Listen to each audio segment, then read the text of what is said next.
Hello नमस्कार दोस्तों, nursing के इस यूट्यूब चैनल पर आप सभी का स्वागत है। आज के वीडियो में हम लोग पढ़ने वाले हैं फंडामेंटल ऑफ नर्सिंग के एक इम्पोर्टेंट टॉपिक। इस टॉपिक का नाम है सुचर्स एंड नीडल। इस वीडियो में हम लोग जानेंगे सुचर्स के बारे में कि सुचर्स क्या होते हैं, कितने टाइप्स के होते हैं, उसके टाइप्स के अंदर जो भी सुचर्स है वो सभी उसके टाइप्स को जानेंगे हम लोग डिटेल्स में। ये हम लोग का जो वीडियो है छोटा होगा लेकिन काफ़ी इंपॉर्टेंट है, क्योंकि इस टॉपिक से रिलेटेड हमेशा क्वेश्चंस एग्जाम में पूछे जाते हैं। सुचर्स ले कि कौन से एब्जॉर्बेबल सुचर है, कौन सा नॉन एब्जॉर्बेबल सुचर्स है, उसका अनदर्स नेम क्या होता है, इसमें कितने नोड लगते हैं, कौन मोनोफिलामेंट है, कौन पॉलीफिलामेंट जो है उसका टाइप्स होता है, वह सभी चीज़ें जानेंगे हम लोग इस वीडियो में। सबसे पहले हम लोग जानेंगे कि सुचर्स होता क्या है। एक सिंपल फॉर्म में जाने तो सुचर्स, जिसको हम लोग हिंदी में धागा बोलते हैं, या फिर बोल सकते हैं कि सुचर्स क्या है, तो एक फॉरेन पार्टिकल्स है, फॉरेन पार्टिकल्स बोल सकते हैं, फॉरेन प्रोडक्ट बोल सकते हैं, सब्सटेंस बोल सकते हैं, जो कि यूज में लिया जाता है कोई भी बॉडी ऑर्गन, स्किन हो गया, फिर किसी भी चीज़ को रिपेयर करने में, उसको स्टिच करने में। ये बात समझ के हम लोग डिफिनेशन यदि लिखना चाहें तो लिख देंगे कि ये फॉरेन मटेरियल है जो कि यूज़ में लेते हैं। क्यों, इसका डिफिनेशन लिख लीजिएगा कि it is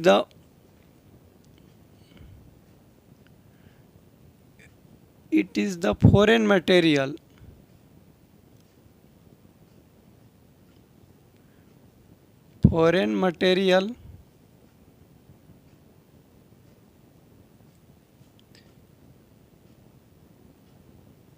that is used for the repairing of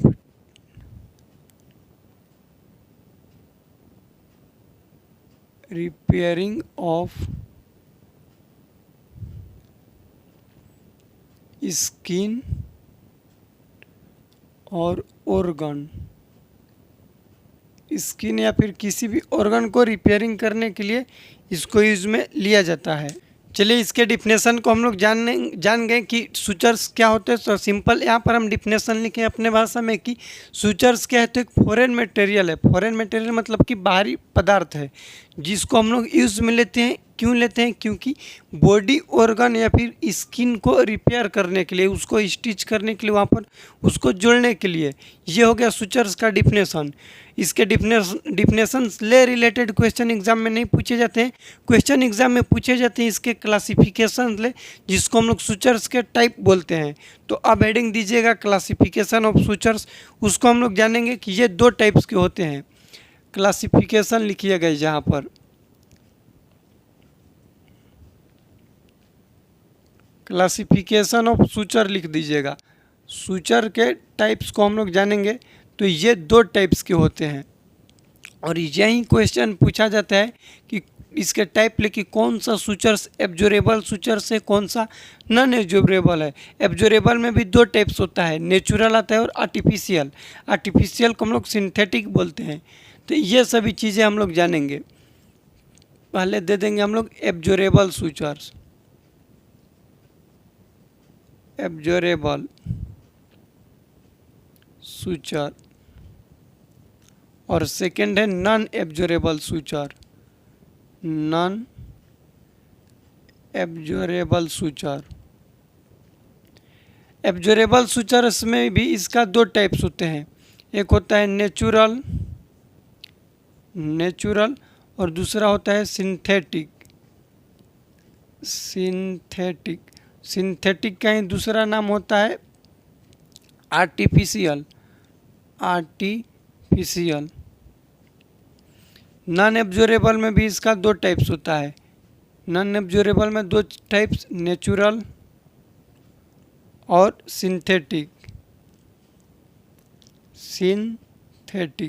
और सिंथेटिक को ही हम लोग क्या बोलते हैं, तो बोलते हैं आर्टिफिशियल। ये हो गया टाइप्स। अब इसके टाइप में इसके एग्जाम्पल पूछे जाते हैं एग्जाम में, कि जो आप लोग सुने भी होंगे कि catgut sutures, chromic catgut sutures. ये जो टाइप्स है किस तरह के आते हैं, किसके अंदर आते हैं, ये सभी चीज़। तो जो नेचुरल एब्जॉर्बेबल है, इसमें इसके दो टाइप्स आते हैं। फर्स्ट टाइप आएगा कैटगट और सेकेंड आएगा क्रोमिक कैटगट।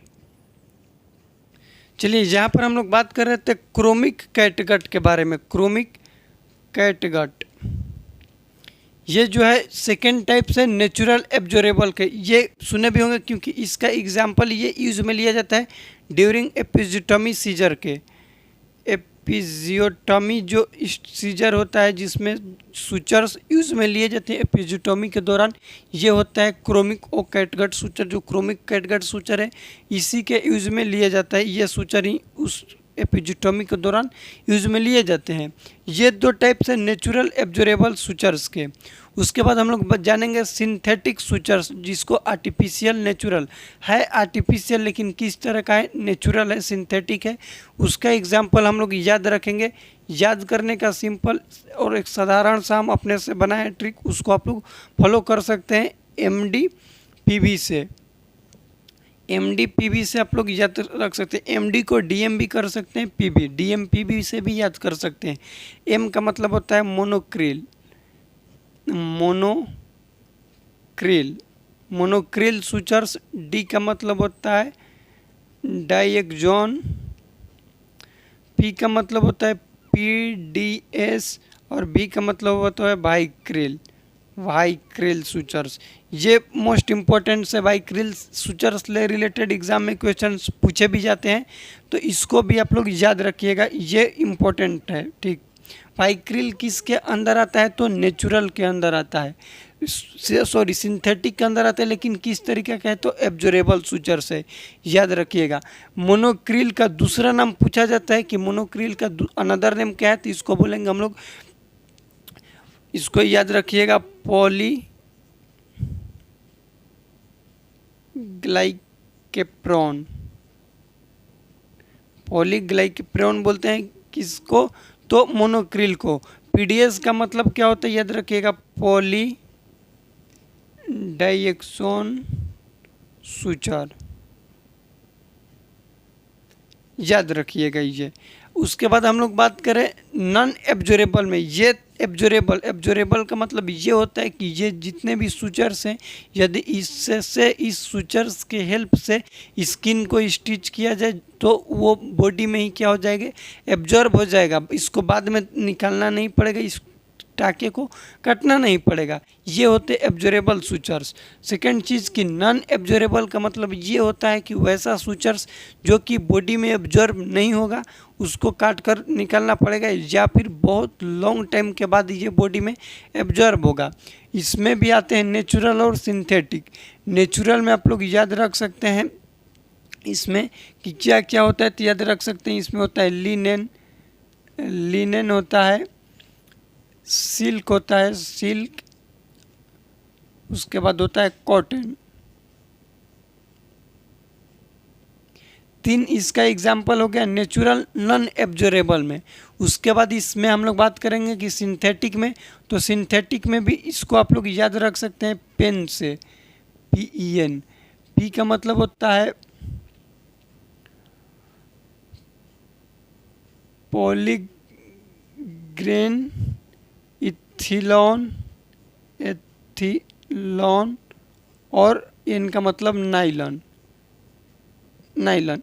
ये 3 किसका एग्जाम्पल हो गया, तो हो गया हम लोग का नॉन एब्जॉर्बेबल। नॉन एब्जॉर्बेबल में भी किसका, तो सिंथेटिक का। इसको याद रखिएगा, यहाँ पर प्रोलिन होगा, पोलिन ना प्रोलिन, याद रखिएगा थोड़ा सा, प्रोलिन एथिलॉन और नाइलॉन, ये याद रखिए क्योंकि इससे रिलेटेड एग्जाम में क्वेश्चंस पूछे जाते हैं कि कौन सा सूचर्स किस तरह का है। अभी तक हम लोग पढ़े सूचर्स क्या है, उसके क्लासिफिकेशंस को जाने। क्लासिफिकेशंस में जाने हम लोग कि 2 टाइप्स के सूचर होते हैं। सूचर एक होते हैं एब्जॉर्बेबल सूचर, वैसा सूचर जो कि बॉडी में एब्जॉर्ब हो जाएगा कुछ समय के बाद। इसमें भी 2 टाइप्स होते हैं, एक होते हैं नेचुरल सूचर्स, एक होता है आर्टिफिशियल जिसका नाम होता है सिंथेटिक। नेचुरल में हम लोग पढ़े 2 होते हैं, एक होता है कैटगट सूचर्स। कैटगट सूचर्स में आप लोग यहाँ पर लिख सकते हैं कि जो कैटगट सूचर्स होता है, कैटगट सूचर वो बनता है किससे, तो वो बनता है शिप से बनता है, शिप के इंटेस्टाइन से बनता है। किससे बनता है, तो इंटेस्टाइन से बनता है। शिप के इंटेस्टाइन से इंटेस्टाइन में भी एस है, ये स्मॉल इंटेस्टाइन से बनता है। स्मॉल इंटेस्टाइन के 3 पार्ट होता है, लेकिन ये बनता है इलियम से। इलियम के भी सब म्यूकोसल लाइनिंग से, सब म्यूकोसल लाइनिंग से बनता है। कौन सा सूचर बनता है? तो कैटगट, क्रोमिक कैटगट या फिर कैटगट। क्रोमियम वर्ड से लिया गया है, क्रोमिक कैटगट। ठीक, ये आप लोग याद रख सकते हैं। साथ ही साथ आप लोग ये भी चीज़ याद रखेंगे कि सिंथेटिक जो है, सिंथेटिक में उसका अलग अलग नाम होता है। जैसे बात करें हम लोग की यहाँ पर मोनोक्रिल का नाम क्या होता है? तो पॉलीग्लाइकेप्रोन होता है। उसके बाद डी का मतलब डेक्सोन पीडीएस का भी पूछा जाता है। एक पूछा जाता है इसका बिक्रिल का, कि बिक्रिल का अनदर नेम क्या होता है? ये वायलेट कलर होता है। पॉलीग्लैक्टिव इसका अनदर नेम होता है। ये कलर याद रखिएगा, वायलेट कलर का होता है। किस कलर का होता है? वायलेट कलर का होता है। इसका अनदर नेम लिख लीजिएगा, ऑल्सो नोन एज पॉलीग्लैक्टिव।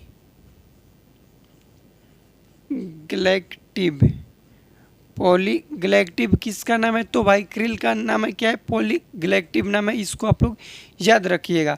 डेक्सोन का नाम क्या है? तो पॉलीग्लाइक्लिक एसिड नाम है। ये डायोक्सोन जो लिखे हैं इसका अनदर नेम लिख लीजिएगा, पॉलीग्लाइकोलिक एसिड, इसका अनदर नेम है। कुछ सूचर्स ऐसे हैं जिसका अनदर नेम है, जैसे इसका हो गया। उसके बाद एक पूछा जाता है कि नाइलन का दूसरा नाम क्या है? नाइलन के यहाँ पर तो पॉलीअमाइड सूचर्स नाम है। नाइलन का अनदर नेम क्या है? तो बोलेंगे हम लोग पॉलीअमाइड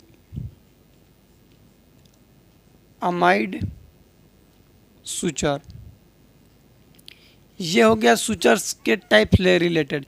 यहाँ पर अब हम लोग एक चीज़ और जानेंगे कि मोनोफिलामेंट क्या होता है, और उसके बाद पॉलीफिलामेंट जो सूचर्स है उसके बारे में हम लोग जानेंगे। मोनोफिलामेंट में जिसमें सिंगल सूचर्स हो गए उसको बोलते हैं मोनोफिलामेंट, और पॉली किसको बोलते हैं? जिसमें मल्टीपल सूचर्स होंगे उसमें, उसको हम लोग बोलेंगे पॉलीफिलामेंट। यहाँ पर लिख लीजिएगा पॉलीफिलामेंट। यह है मोनोफिलामेंट। मोनोफिलामेंट में सिंगल सूचर्स है, तो इसलिए इसमें ज़्यादा नोड मतलब गांठ होता है, गांठ बांधना पड़ेगा। तो इसमें 8 to 9 नोड बांधने की ज़रूरत होता है, जबकि पॉली में 3 to 4 नोड बांधने की ज़रूरत होती है। ये भी क्वेश्चन एग्जाम में पूछे जाते हैं। नेक्स्ट बात करें कि हम लोग जो मोनोफिलामेंट है इसमें सिंगल सूचर्स है, तो यहाँ पर जो बैक्टीरिया जम्स है फंसने की कम चांस है, तो लेस चांस ऑफ इन्फेक्शन यहाँ पर रहेगा, लेस चांस ऑफ इन्फेक्शन रहेगा। जबकि पॉली में यहाँ पर ब्रेडेड मतलब होता है कि चोटी। ब्रेडेड मतलब क्या होता है? चोटी। बाल का जो चोटी लड़की जिस तरीके से बांधती है उस तरीके का होता है चोटी। तो यहाँ पर बैक्टीरिया वायरस का जो है यहाँ पर फंसने की संभावना ज़्यादा रहता है, इसलिए यहाँ पर मोर चांस रहेगा इन्फेक्शन का, मोर चांस रहेगा किसका? तो इन्फेक्शन का। ये चीज़ आप लोग याद रखिएगा। ये हम लोग का वीडियो हो गया सूचर्स के बारे में। नेक्स्ट वीडियो में डिटेल में हम लोग जान जाएंगे इसके जितने भी टाइप्स इसको भी, और नीडल्स को जानेंगे कि कौन सा नीडल्स होता है, कितने गेज का होता है, किस तरह से इसके टाइप्स को हम लोग याद रखेंगे। उसमें भी हम लोग जो ये नोड को जानेंगे कि नोड क्या होते हैं, कितने टाइप्स के होते हैं, ये सभी चीज़ें जानेंगे नेक्स्ट वीडियो में। इस वीडियो में कुछ भी डाउट होगा तो कमेंट कीजिएगा, वीडियो को अपने दोस्तों के साथ शेयर कीजिएगा। मिलते हैं अगले वीडियो में, तब तक के लिए जय राम जी की।